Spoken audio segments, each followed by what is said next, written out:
अस्सलामुअलैकुम dear students. हम present perfect tense पढ़ चुके हैं और उसके इस्तेमालात और एक्सरसाइज भी कर चुके हैं। तो आज हम स्टार्ट करेंगे प्रेजेंट परफेक्ट टेंस। तो इस टेंस का रूल क्या है ये हम जान लेते हैं। हेल्पिंग वर्ब के तौर पर आप हैव बीन या हैज़ बीन का इस्तेमाल करेंगे, ठीक है। आई के साथ आप हैव बीन का इस्तेमाल करेंगे। ही, शी, इट और वाहिद इस्म के साथ आप हैज़ बीन का इस्तेमाल करेंगे, ओके। इसी तरीके से यू के साथ, वी के साथ, दे के साथ और जमा इस्म के साथ आप हैव बीन का इस्तेमाल करेंगे, ओके। ये हो गया हेल्पिंग वर्ब, यानी आप सब्जेक्ट लिखेंगे फिर हेल्पिंग वर्ब लिखेंगे। उसके बाद मेन वर्ब जो इस्तेमाल करेंगे आप, वो क्या होगा? आईएनजी फॉर्म होगा। हम यहाँ पे जिरंड का इस्तेमाल करेंगे या हम इसको प्रेजेंट पार्टिसिपल भी कहते हैं, यानी हम ING form as a main verb इस्तेमाल करेंगे। उसके बाद हम फॉर या सिंस का इस्तेमाल करेंगे, क्योंकि प्रेजेंट परफेक्ट टेंस में मतलब पीरियड का इस्तेमाल होता है, एक टाइम का इस्तेमाल होता है, ठीक है। और वो टाइम जो है दो टाइप के होते हैं, एक पीरियड ऑफ टाइम और एक point of time.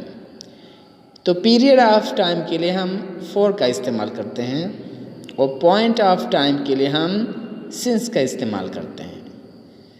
Period of time जैसे 2 घंटा से 5 घंटा से 5 दिन से, ओके। और सिंस का इस्तेमाल पॉइंट ऑफ टाइम के लिए होता है।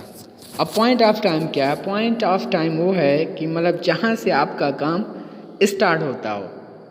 तो जैसे सुबह से, शाम से, रात से, है ना, तो हम इसके लिए सिंस का इस्तेमाल करेंगे, ओके। तो ये हो गया पॉइंट ऑफ टाइम।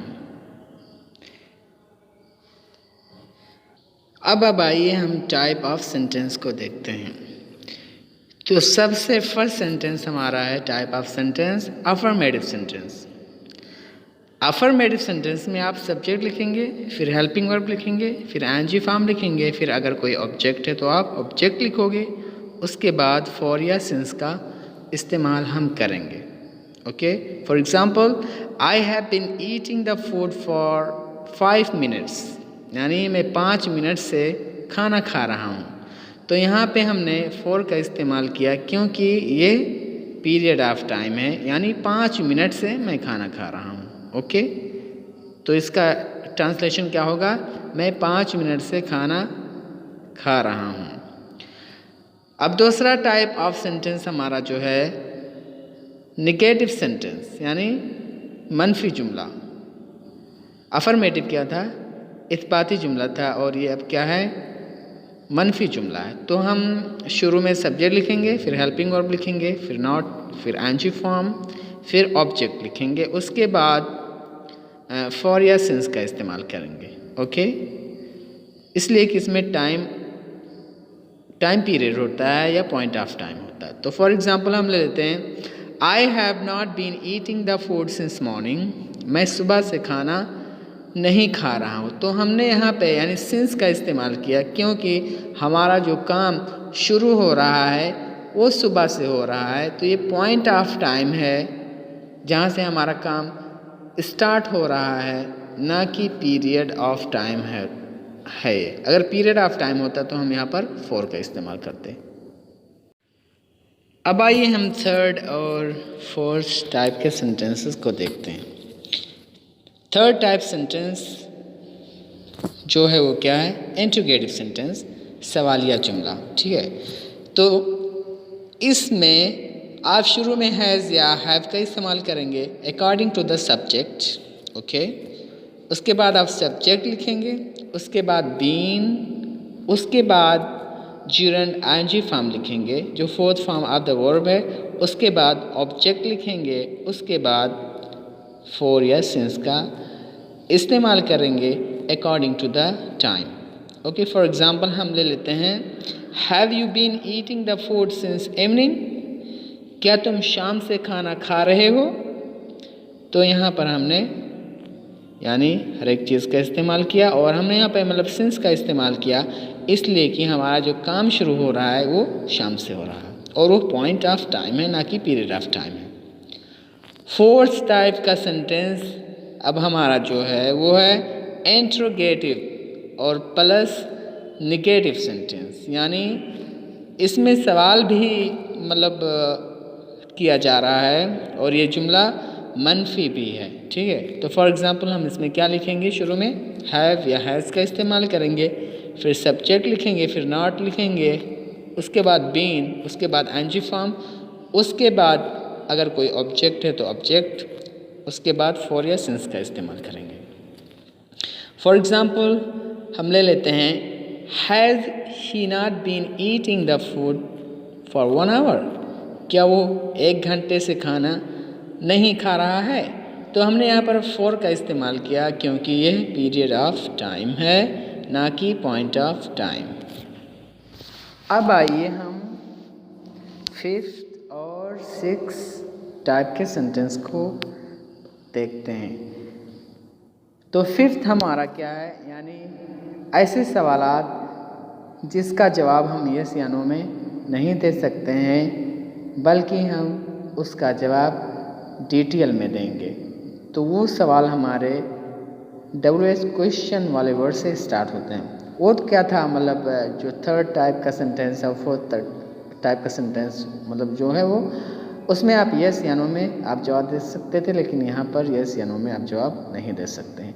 तो आइए 5th टाइप ऑफ सेंटेंस को हम देखते हैं, WH question family sentence. Okay, तो शुरू में क्या लिखोगे, मतलब WH क्वेश्चन फैमिली का कोई वर्ड जैसे वाट, वाई, विच है ना, हाउ का भी इस्तेमाल यहाँ हम कर सकते हैं इस तरीके से।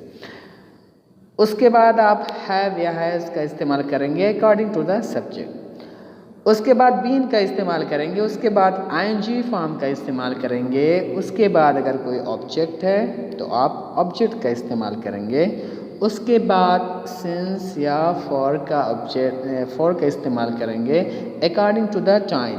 अगर वो पीरियड ऑफ टाइम है तो फॉर, अगर पॉइंट ऑफ टाइम है तो सिंस का इस्तेमाल करेंगे आप। फॉर एग्जांपल हम ले लेते हैं why have they been eating the mango for 2 hours, वो 2 घंटे से आम क्यों खा रहे हैं।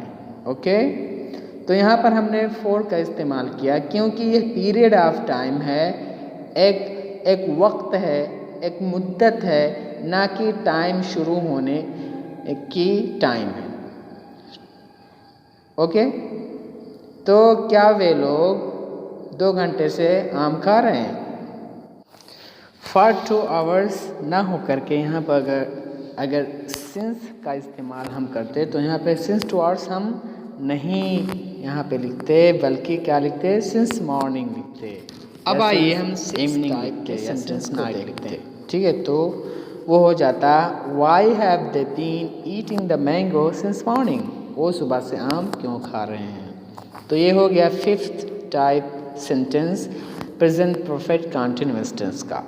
अब आइए हम 6th टाइप ऑफ सेंटेंस को देखते हैं और वो क्या है, WH question plus negative sentence, यानी इसमें वाई, वाट, विच वगैरह का इस्तेमाल होगा और उसके बाद यहाँ पे नॉट का भी इस्तेमाल होगा। तो हम इसको क्या कहते हैं, WH question plus negative sentence. तो यहाँ पर फॉर एग्जांपल हम क्या लिखेंगे, शुरू में WH क्वेश्चन वर्ड हम लिखेंगे, उसके बाद हेल्पिंग वर्ब लिखेंगे हैज़ या have according to the subject, उसके बाद हम फिर सब्जेक्ट हम यहाँ लिखेंगे, उसके बाद नॉट लिखेंगे, उसके बाद बीन लिखेंगे, उसके बाद ING फॉर्म लिखेंगे, उसके बाद अगर कोई ऑब्जेक्ट है तो ऑब्जेक्ट हम लिखेंगे, उसके बाद फॉर या सिंस का इस्तेमाल करेंगे। फॉर एग्जांपल हम ले लेते हैं why has she not been eating the food since 2 weeks, वो 2 हफ्ते से खाना क्यों नहीं खा रही है। ठीक है, तो यहाँ पे हमने मतलब सिंस का इस्तेमाल किया, तो यहाँ पे 2 वीक यानी मतलब 2 हफ्ते से खाना नहीं खा रही, यानी उसके खाना ना खाने का जो काम है, जहाँ से शुरुआत होती है वो 2 हफ्ते से होती है। इसीलिए हमने यहाँ पर सिंस का इस्तेमाल किया, क्योंकि ये पॉइंट ऑफ टाइम है ना कि पीरियड ऑफ टाइम है। तो I hope that you understood the lesson today. अब इंशाल्लाह आने वाले दिनों में हम इन्हीं के ऊपर एक्सरसाइज करेंगे। शनिचर और इतवार को, फिर सोमवार को एक वीडियो बनाया जाएगा। फिर इंशाल्लाह पास्ट टेंस से हम स्टार्ट करेंगे, उसके बाद फिर हम आगे चलेंगे। वस्सलामु अलैकुम वरहमतुल्लाहि वबरकातुहू।